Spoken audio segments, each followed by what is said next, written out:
Assalamualaikum warahmatullahi wabarakatuh. Perkenalkan, nama saya Erika Sinta, NIM 1916010121, Prodi Ekonomi Syariah, Fakultas Ekonomi dan Bisnis Islam, Universitas Islam Negeri Imam Bonjol Padang. Baiklah, sebelumnya saya ucapkan terima kasih kepada teman-teman yang telah menyaksikan video saya kali ini. Yang mana tujuan video kali ini untuk memenuhi tugas yang diampu oleh Bapak Dedi Afdal LCMA dari mata kuliah Syarah Hadis. Baiklah, masuk kita kepada poin yang pertama, yaitu pengertian al-ron. Secara etimologis, pengertian al-ron adalah tetap dan lama, sedangkan secara terminologi pengertiannya yaitu disebut dengan barang jaminan, anggunan, dan runggahan.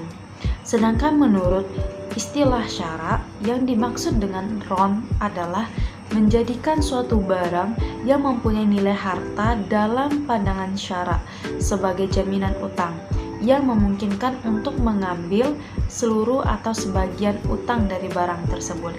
Ulama Syafi'iyah dan Hanabiyah mengemukakan gadai atau ron adalah menjadikan materi barang sebagai jaminan utang yang dapat dijadikan pembayaran utang apabila orang yang berutang tidak bisa membayar utangnya itu. Dan yang kedua itu hadis akad al-ron. Yang pertama, hadis menurut muttafaqun alaih, yang berbunyi annan nabiyya sallallahu alaihi wasallam ishtara ta'aman min Yahudiyya ila ajalin wa rohanahu dir'an min hadid, yang artinya sesungguhnya Nabi Shallallahu Alaihi Wasallam membeli bahan makanan dari seorang Yahudi dengan cara berutang dan beliau menggadaikan baju besinya. Hadis riwayat Al-Bukhari nomor 2513 dan hadis Muslim nomor 1603.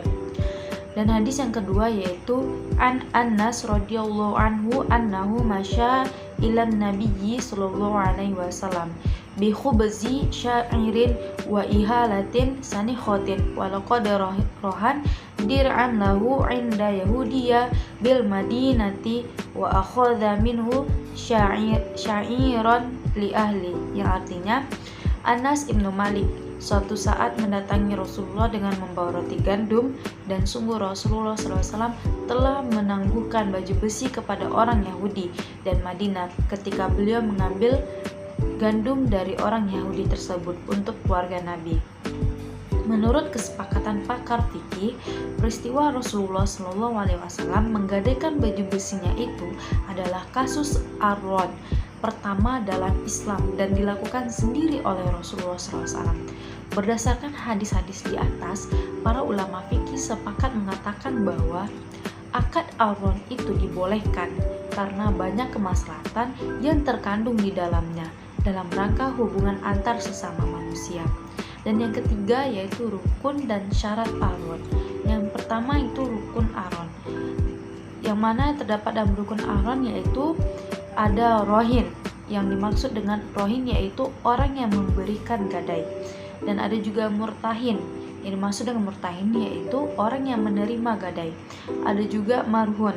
Yang dimaksud dengan marhun yaitu harta yang digadaikan untuk menjamin hutang. Dan terakhir ada yang disebut dengan marhun bi atau yang disebut dengan hutang. Dan ada pun syarat ar-ron. Yang pertama yaitu syarat akid. Syarat yang harus dipenuhi oleh akid dalam gadai yaitu rohin dan murtahin adalah ahliyah atau kecakapan. Sahnya gadai pelaku disyaratkan harus berakal dan mumayyiz. Dan yang kedua itu syarat sigot. Menurut Hanafiyah, sigot gadai tidak boleh digantungkan dengan syarat dan tidak disandarkan kepada masa yang akan datang. Apabila akad digadai digantungkan dengan syarat atau disandarkan kepada masa yang akan datang, maka akad akan fasid seperti halnya jual beli. Dan yang ketiga itu syarat marhun. Semua barang yang sah diperjualbelikan sah pula untuk digadaikan.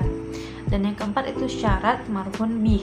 Marhun bih adalah suatu hak yang karenanya barang gadaian diberikan sebagai jaminan kepada rohin. Dan materi terakhir yaitu tentang berakhirnya akad ron.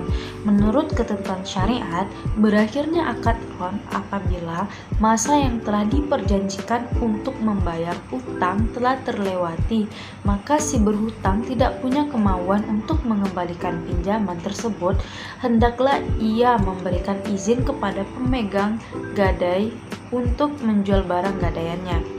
Dan apabila pemegang gadai telah menjual barang gadaiannya dan ternyata ada kelebihan dari yang seharusnya dibayarkan oleh si pegadai, maka kelebihan tersebut harus diberikan kepada si penggadai. Sebaliknya, sekalipun barang gadaian telah dijual dan ternyata belum melunasi hutang si pegadai, maka si penggadai masih punya kewajiban untuk membayar kekurangannya. Terima kasih, mungkin hanya sekian penyampaian materi saya kali ini. Saya mohon maaf apabila ada kesalahan-kesalahan dalam penyampaian saya tadi.